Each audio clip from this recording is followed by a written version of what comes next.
Posture is a really important topic when studying singing. This is really the foundation of everything you're going to build on as a singer.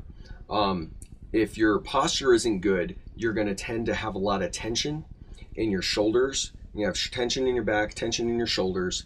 That tension goes from your shoulders to your neck. Tension in your neck goes to your tongue. Tension in your tongue is going to go to your vocal cords. So all of the things that bad posture can kind of trigger a chain reaction of tension in your body, and it can push you out of tune, and it can lead to some pretty serious vocal problems. So learning to stand properly is really important. So what we're going to do, pretend there's a string tied to the top of your head, and it's tied to the ceiling, and it's just long enough to where you stand as tall as possible. So your head is stretched as far towards the ceiling as it can be. Now you're going to need to have proper chest expansion. This is 0% chest expanded. This is 100. I want you at about 50 to 75% chest expansion. This is important because if our chest isn't expanded, when we go to breathe, we're going to tend to do this. That's no good. That's not helping at all. We want our chest expanded right from the start. That way when we go to breathe, our breathing is centered low and we're expanding from our diaphragm.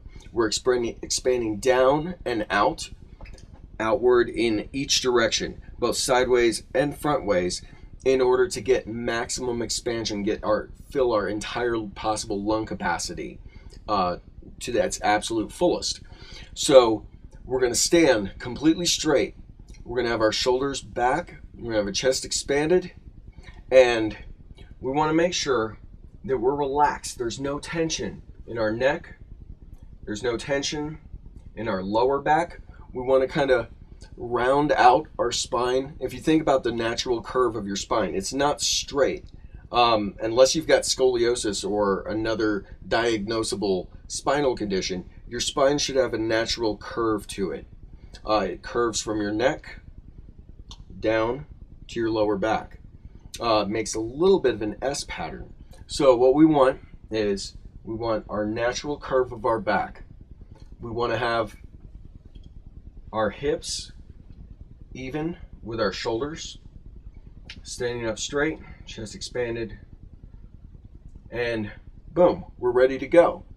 Now, we can also use grounding techniques in order to get a little bit more power when we need it, but good posture is still going to come into play even if you're bending your legs and getting a little bit of extra support from your core.